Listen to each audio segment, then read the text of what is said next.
de octubre del 2018. ¿Qué tal? Muy buenos días, bienvenidos a su programa Contacto Directo. Empezamos revisando quiénes serán hoy nuestros invitados.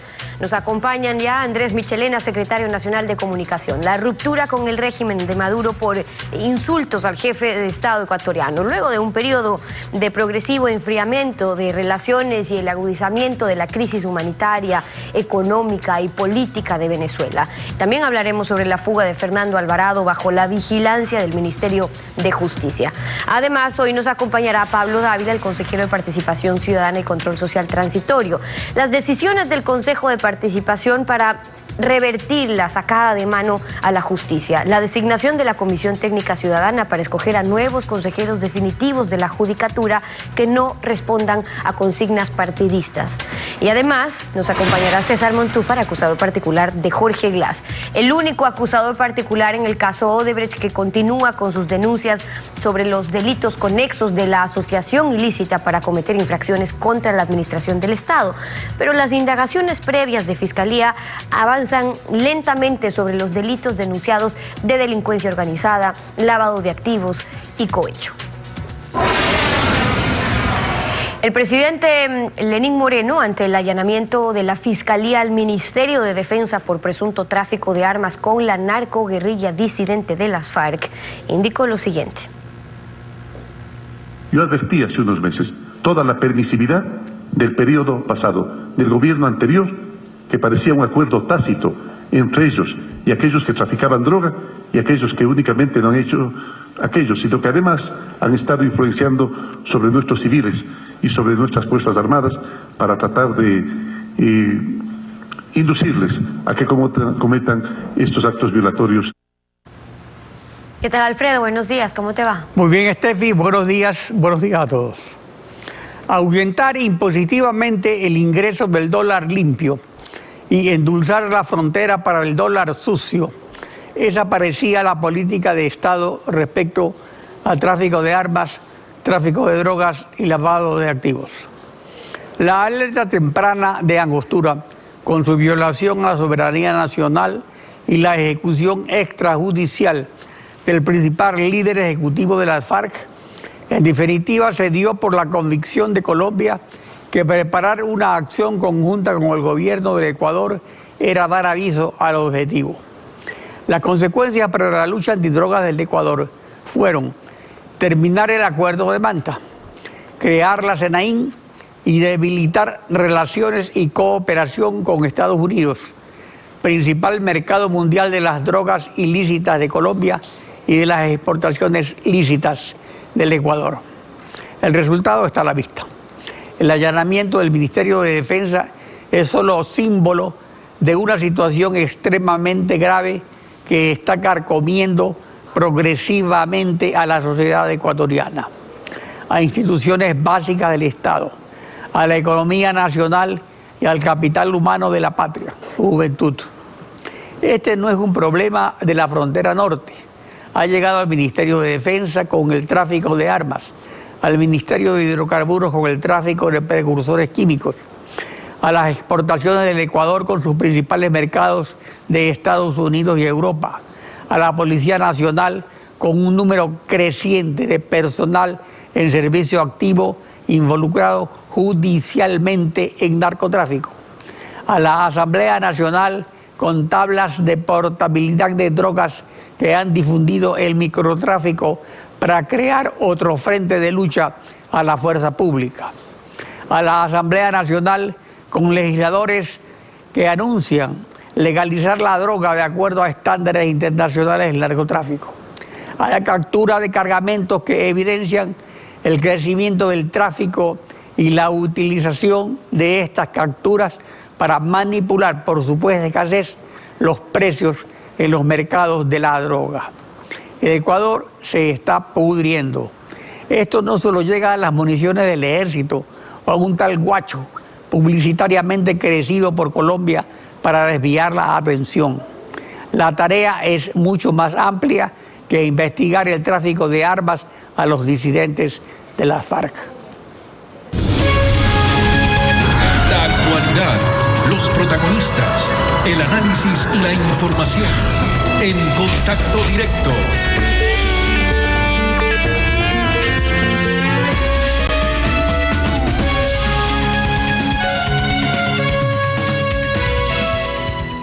Desde agosto de 2017 que Rafael Quintero, ex jefe del Partido Socialista, dejó la embajada del Ecuador en Caracas y esta representación quedó a nivel de encargado de negocios, las relaciones entre los dos países empezaron lentamente a enfriarse, mientras se reclamaba del presidente Lenín Moreno una posición más firme frente a la crisis humanitaria, política y económica generada por el régimen dictatorial de Nicolás Maduro. Con el nuevo canciller José Valencia, tras la renuncia de María Fernanda Espinosa, la situación empezó a cambiar, destacando la salida del ALBA, y finalmente se produce la ruptura por los insultos al jefe del Estado ecuatoriano. Andrés Michelena, secretario de Comunicación, buen día, bienvenido a Contacto Directo. Alfredo, buenos días. Con las posiciones que venía tomando el gobierno del presidente Lenín Moreno, políticamente se venía preparando la ruptura a consecuencia de los insultos para dejar constancia de que no se lo hacía por posiciones de bloques políticos. Bueno, Alfredo, el presidente fue muy claro desde el inicio del gobierno y él avisó que todos los procedimientos que se hagan por Venezuela, en contra de Venezuela, tienen que ser dentro de un marco y una sede o un foro que sea apto para hacerlo. El presidente Moreno siempre estuvo en contra de ventilar este tipo de reclamos que se hagan a través de los medios de comunicación y así lo hizo. En la cumbre en septiembre en las Naciones Unidas, el presidente Moreno fue muy enfático y fue muy duro sobre la posición que tenía Venezuela sobre el manejo responsable de sus ciudadanos. Y lo dijo frente a la delegación Venezuela y frente a todos los presidentes del mundo entero. Esto obviamente no provocó, tengo entendido, la reacción abusiva y malcriada de un funcionario burócrata del régimen de Maduro, quienes en lugar de agradecer al pueblo ecuatoriano toda la solidaridad que hemos tenido con más de 1 millón de venezolanos que ingresaron al país, 300.000 se han quedado en el Ecuador, cerca de 60.000 trabajan en Quito, han tenido más de 800.000 atenciones médicas y 10.000 estudiantes son venezolanos. Esto debería ser más bien agradecido por el gobierno de Venezuela. Pero como dijo el presidente Moreno, el insulto de un miserable obviamente enaltece a un pueblo solidario como el ecuatoriano. Ahora, Maduro definitivamente respaldó a ese funcionario. ¿La ruptura entonces es definitiva con el régimen de Maduro? Bueno, las relaciones están en el nivel más bajo de la historia que podíamos haber tenido.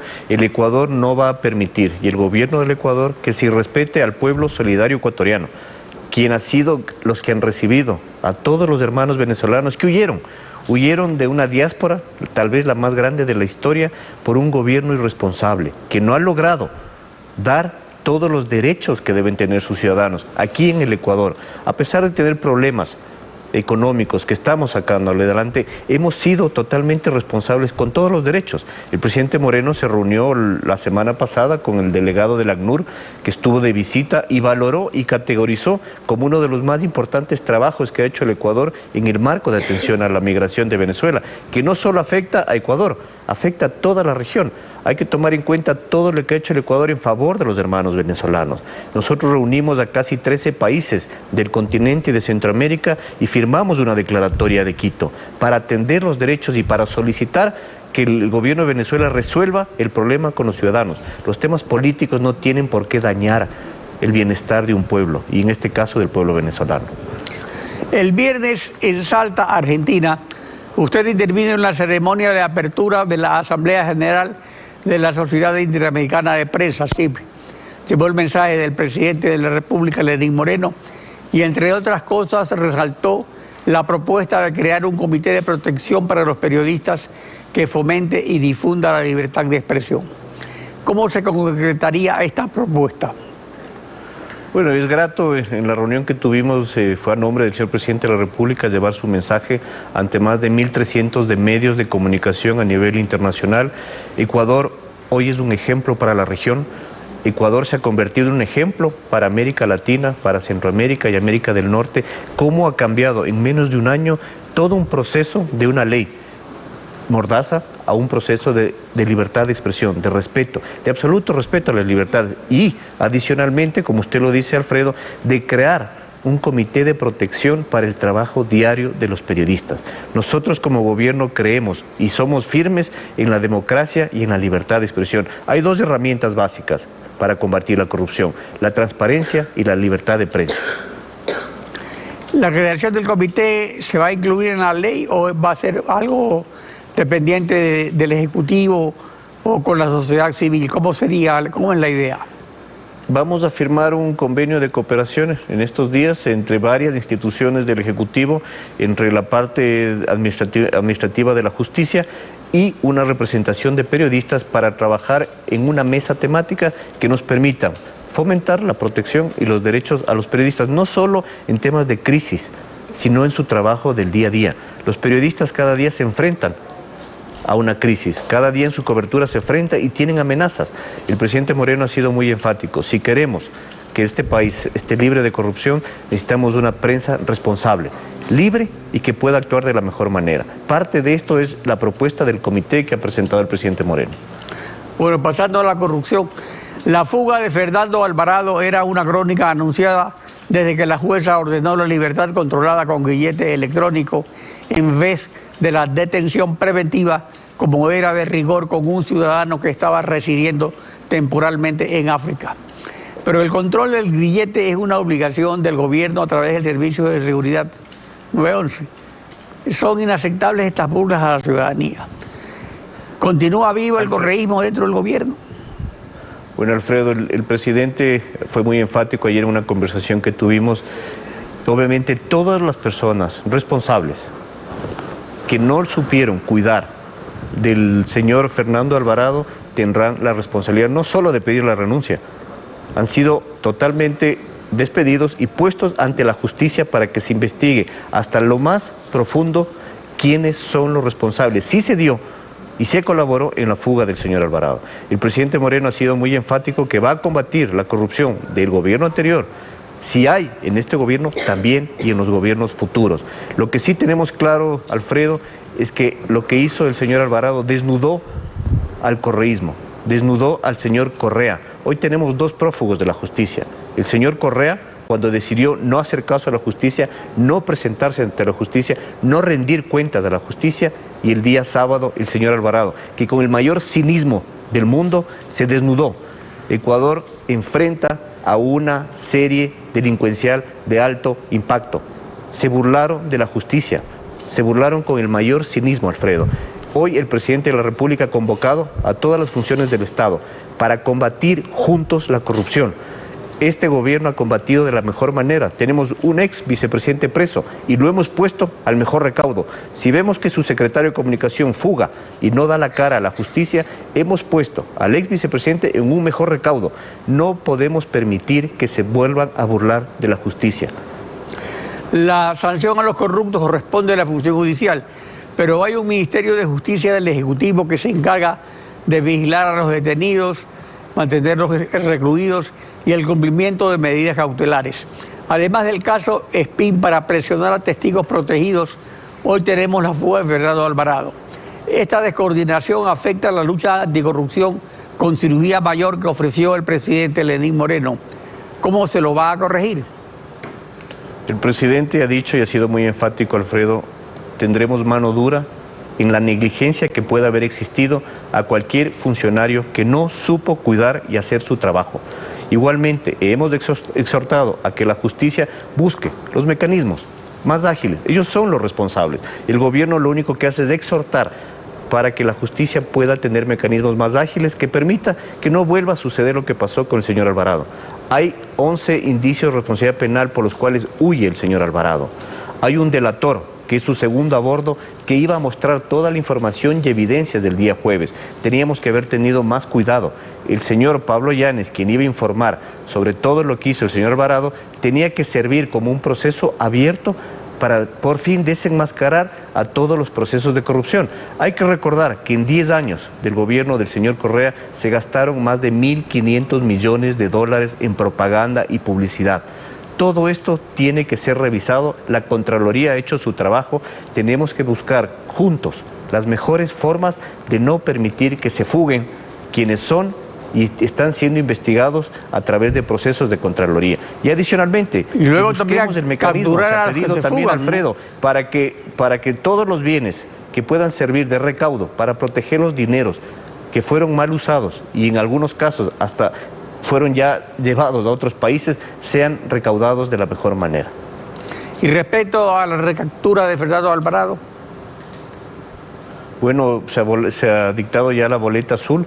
El señor Alvarado está siendo buscado en 192 países. Esperemos que la cooperación con las fuerzas policiales de otros países nos permita dar inmediatamente con el paradero del señor Alvarado.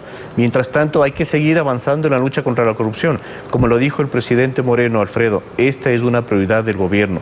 Nos hicieron tanto daño que ni este ni 5 gobiernos más podrán limpiar todos los actos de corrupción que ha hecho el gobierno anterior. Así lo dijo el BID, son cerca de 70.000 millones de dólares en atracos que ha habido en el gobierno anterior. Tenemos un arduo trabajo, el presidente fue muy claro, esto es un trabajo conjunto, Alfredo. Andrés Michelena, secretario de Comunicación, gracias por acompañarnos en Contacto Directo. Gracias, Alfredo, buenos días. Buenos días, Steffi. Nos vamos a ir a una pausa y cuando regresemos estará Pablo Dávila, el consejero de Participación Ciudadana Transitorio. La selección de los integrantes del nuevo Consejo de la Judicatura, cómo revertir esa metida de mano y rescatar a la justicia, lo analizamos al volver. No se vaya.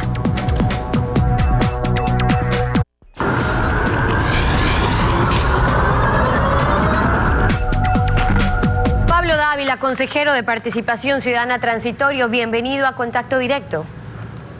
Stephanie, buenos días. Muchas gracias. Buenos días, gracias a usted por acompañarnos. El Consejo de Participación le acaba de dar 8 días de plazo a la Asamblea, al Ejecutivo, a la Defensoría Pública, a la Fiscalía, a la Corte, para que cambien o ratifiquen la nómina, la terna que enviaron para integrar el Consejo de la Judicatura definitivo. ¿Por qué? ¿Por qué esa necesidad de que se ratifiquen? ¿Había candidatos de los cuales dudaban de su idoneidad?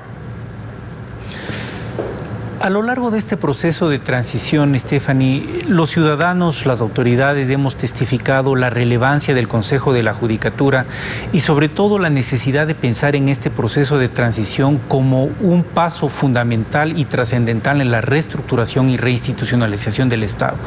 Esto en la práctica lo que quiere decir es que necesitamos los mejores candidatos y las mejores personas para poder integrar los diferentes cuerpos colegiados y las diferentes instituciones que ejercen poder y control en el país.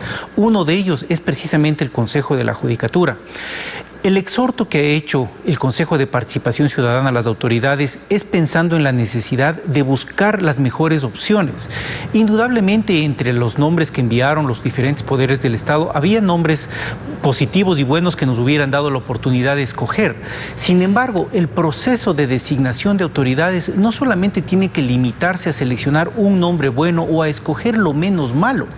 Debemos tener la posibilidad real, objetiva, de armar un concurso donde todas las opciones sean lo mejor posible, para que escojamos lo mejor de lo mejor, e insisto, no entre las opciones generales que tengamos donde solo una de ellas pueda reunir las condiciones más óptimas para la administración en el país. Claro, pero en lo que tenemos ahora, es decir, todos coincidimos en que necesitamos los mejores candidatos para integrar el Consejo de la Judicatura. El tema está en hoy por hoy quién está definiendo cómo y cuáles son los mejores, porque no debería ser a gusto o disgusto de 7 miembros del Consejo Transitorio, sino por ahora, según lo determina el proceso, una revisión de los candidatos, este informe detallado que tiene que pasar al Pleno, examinando los parámetros, y eso es lo que se viene. Entonces, ¿por qué era necesaria ahora esta prórroga para que lo puedan repensar? Si hubiéramos querido nosotros anticipar un juicio de valor discriminatorio sobre los candidatos, hubiéramos precisamente empezado un concurso o tal vez hubiéramos hecho esta reflexión o este exhorto a las autoridades sobre uno o tal candidato. Lo que hemos hecho es ahorrarle al país tiempo y recursos para iniciar un concurso, simplemente haciendo un llamado a las autoridades públicas para que consideren y valoren los nombres que han enviado. La opinión pública, Stephanie, es fundamental en la formación de la opinión de las autoridades. Hay que recordar que las 7 personas a las que ustedes se refiere somos representantes del poder, se entiende, de participación social, de control ciudadano. Ante las reacciones de diferentes entidades sociales, de diferentes líderes de opinión, de los medios de comunicación sobre las ternas enviadas, nosotros transmitimos ese mensaje a nivel de una autoridad que representa la participación ciudadana a los poderes del Estado que enviaron las ternas. Señores, es posible que estas ternas puedan ser mejoradas. Por tanto, pasamos esa reflexión a ustedes, pudiendo, por supuesto, ratificar los nombres si es que eso es lo que consideran prudente, y nosotros iniciaremos el concurso correspondiente. Ahora, como usted también ha señalado, si dentro de ese concurso nosotros consideramos no solamente que se han cumplido requisitos básicos, sino que no se están cumpliendo los máximos estándares para servir al país, de igual manera rechazaremos los nombres que correspondan fruto del concurso pertinente. Claro, ahora este proceso y el concurso es sumamente importante porque vea usted lo que ya estamos viendo hoy, que quienes tenían incluso medidas cautelares o un grillete electrónico se pueden burlar de la justicia, sacárselo, huir hasta con mensaje de despedida, o que no haya al fin y al cabo sentencias en firme para quienes están acusados por delitos tan graves en nuestro país. Si en realidad se busca sacarle la mano a esa metida de mano a la justicia, este proceso, ¿cómo garantiza que no esté aplicando más o menos los mismos remedios pero con distintos nombres, pero en metida de mano igual? Mire, el caso del señor Alvarado al que usted se refiere es una muestra patética del nivel al que se redujo el servicio público en la administración anterior como una regla, con honradas excepciones, por supuesto. El señor Alvarado, como usted ha dicho, se ha burlado y ha demostrado su falta de respeto por la ley, por la justicia y, por supuesto, por el pueblo ecuatoriano. Nosotros, como Consejo de Participación Ciudadana, tenemos que dar ejemplos de actuar diferente. Y lo estamos haciendo en cada uno de los procesos que ponemos en marcha. El exhorto que hemos hecho en este caso tiende precisamente a buscar los mejores nombres y los mejores candidatos para un proceso de selección. Otro ejemplo claro es la integración de la Comisión Calificadora en la Corte Constitucional.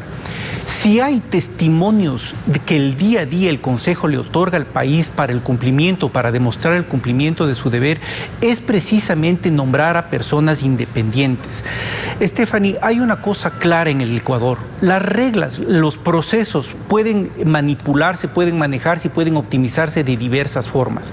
Pero son las personas encargadas de implementar esos procesos, de vigilar el cumplimiento de esas reglas, las que nos van a permitir poder superar. Claro, pero luego está también cómo se escogen a esas personas, y por eso la importancia de todos estos procesos y quienes lo están llevando a cabo. Ahora, Julio César Trujillo habló de la posibilidad, no que sea una posición del Consejo, pero habló de una consulta popular, casi que para ratificar lo actuado por este Consejo. Pero, ¿usted qué cree sobre eso? ¿Para qué esa necesidad?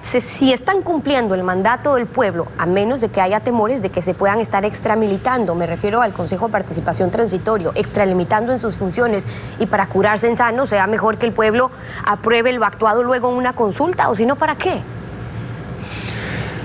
Mire, yo no creo, estoy absolutamente convencido que no es necesario una consulta popular para validar, ratificar lo actuado por el Consejo de Participación Ciudadana Transitorio.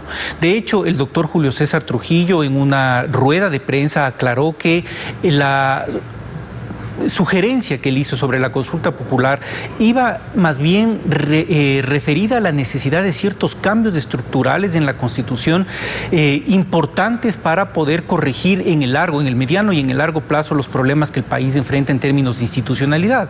Ahora, no hay tampoco que descartar que la consulta directa al pueblo siempre otorga un nivel de legitimidad, no a la actuación en este caso particular del Consejo, sino a la actuación general de cualquier autoridad pública. es el ejercicio de la democracia directa, pero independientemente de ello, yo le ratifico como una opinión personal y ya institucionalmente el presidente lo ha expresado, no es imprescindible ningún acto de ratificación o validación de lo actuado. Pero lo que sí consideran entonces es la decisión sobre cuál será el futuro del Consejo de Participación, el definitivo. Está claro que todos estos años sirvió para otros fines, pero si esos miembros vienen ahora de una elección popular, porque esa es la verdadera representatividad de la cual estamos hablando, si se trata de un Consejo de Participación Ciudadana, que venga por elección popular, que el pueblo los escoja, no puestos con concursos amañados, ¿podría entonces cumplir esas funciones o cree que el Consejo debe desaparecer ya?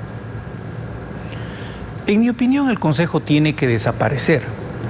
La función de transparencia tiene que desaparecer. Hemos en este momento conversado con usted para informar a la ciudadanía sobre la decisión que nosotros tomamos frente al Consejo de la Judicatura.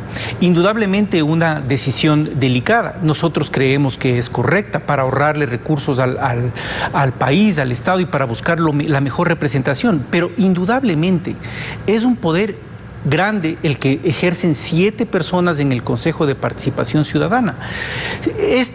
Este poder en manos incorrectas nos permite testificar lo que ha pasado en los últimos 10 años. Por tanto, es imprescindible recuperar y fortalecer el poder que deben tener las funciones tradicionales del Estado. Esa es mi posición y creo que es una reflexión importante del Consejo, y lo valioso que ha hecho el doctor Trujillo es poner esta discusión y esta reflexión en manos del pueblo ecuatoriano, porque precisamente nosotros representamos ese proceso de participación. Y de cómo se lo va a hacer ya es otra discusión de la cual conversaremos más adelante. Pablo Dávila, el consejero de Participación Ciudadana Transitorio y en Contacto Directo, muchas gracias por haber estado con nosotros. Muchas gracias.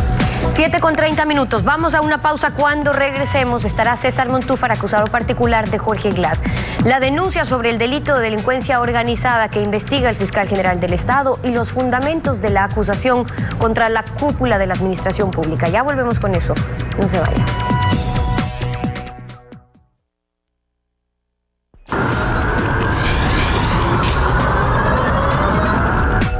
En el caso Odebrecht, por asociación ilícita, es vital investigar los delitos conexos, conforme ordenó en sentencia la Corte Nacional.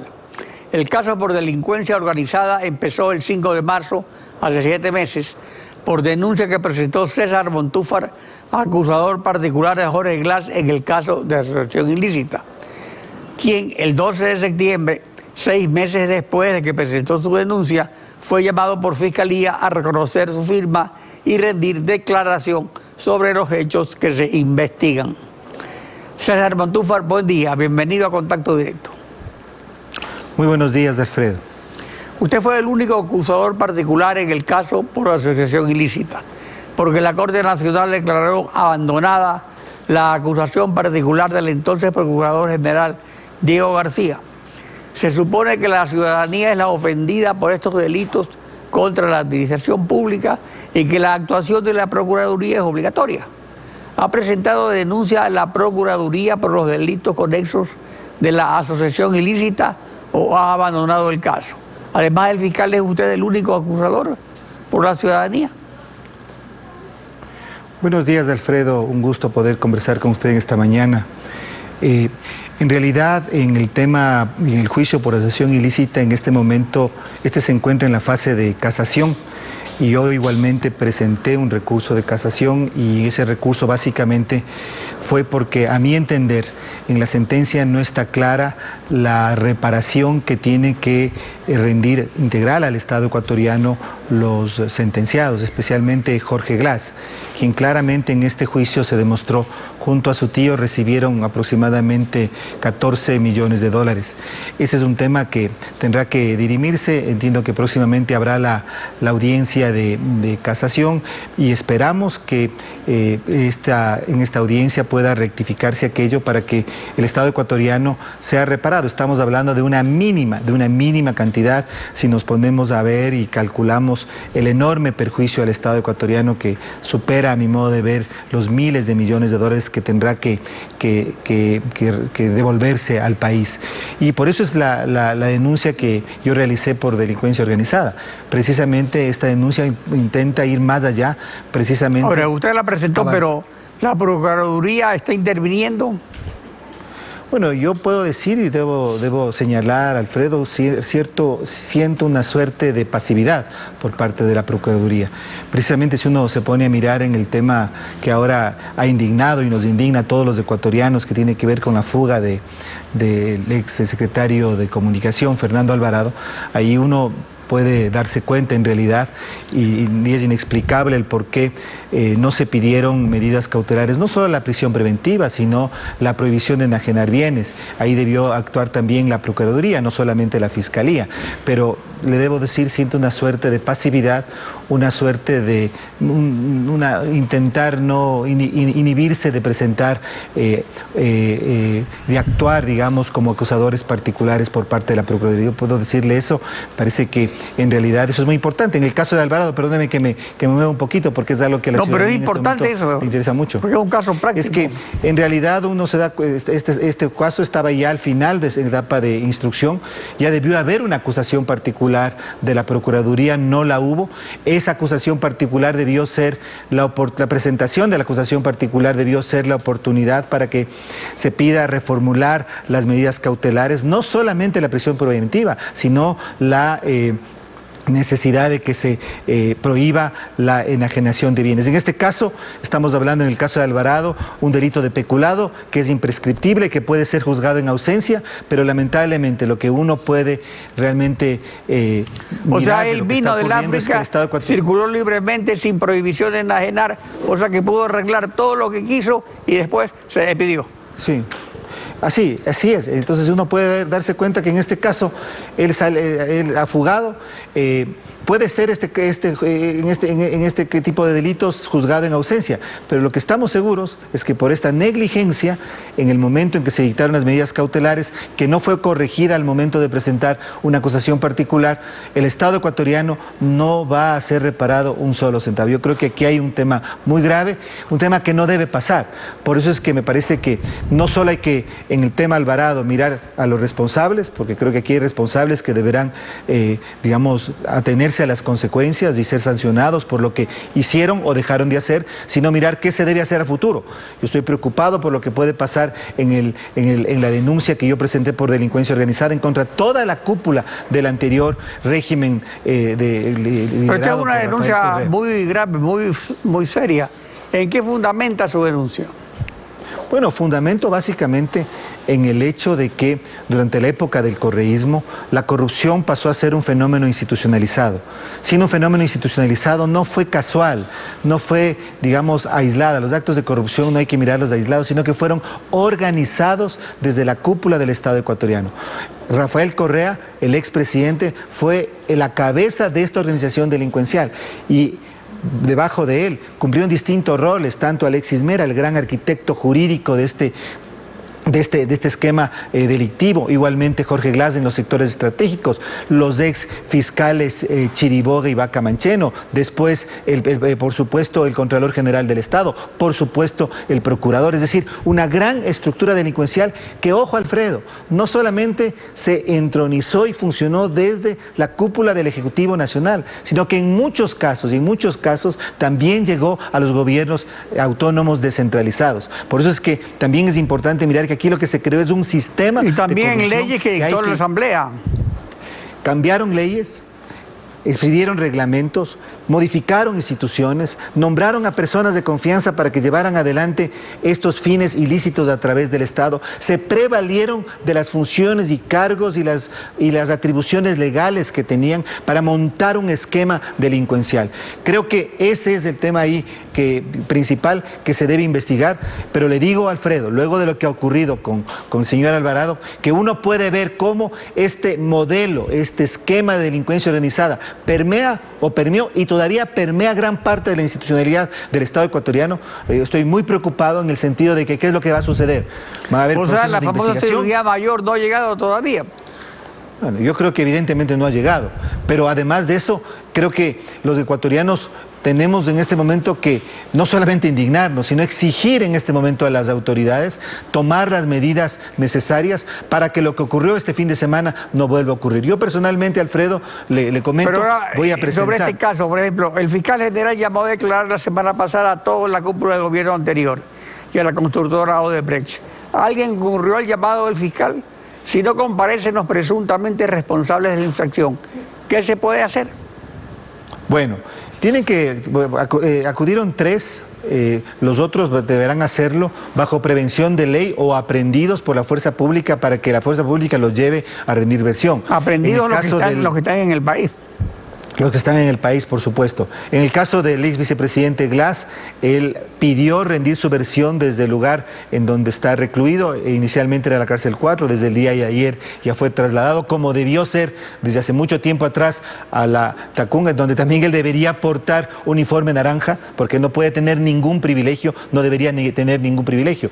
Pero el punto es que se inició ya la investigación y considero, Alfredo, que existen ya las condiciones, los elementos suficientes para que no ocurra con los denunciados en el caso de delincuencia organizada como ocurrido con el señor Alvarado, para que el fiscal, y eso voy a solicitar el día de hoy, a partir del artículo 583 del Código Integral Penal, emita una actuación fiscal urgente para pedir al juez nacional, para que se pida a la justicia, al juez nacional de garantías penales de la Corte Nacional de Justicia, el que se establezcan medidas cautelares de prohibición de salida del país y de enajenación de bienes. Esto sí es posible hacerlo en una fase de investigación y yo voy a solicitar el día de hoy al fiscal general, el que valiéndose, como le digo, el artículo 583 y sobre la base de una actuación fiscal urgente, se emitan estas medidas para que después no nos lamentemos. Sigan los juicios, pero el Estado ecuatoriano no pueda, porque se fugan, porque se ausentan del país, porque se esconden, porque evaden a la justicia, responder por lo que hicieron. O porque si se presenta, dice, como me olvidé, no pasó, así como en la canción.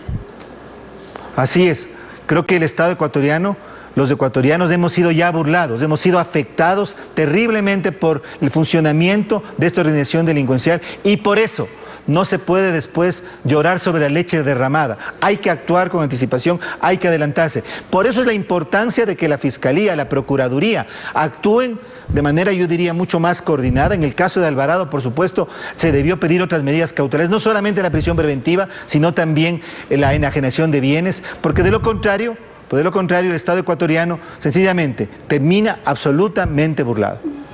César Montúfar, gracias por su participación en Contacto Directo. Muchas gracias. Estefi. Así concluimos esta emisión. A ustedes gracias por su sintonía. Mañana nos volvemos a encontrar, Alfredo.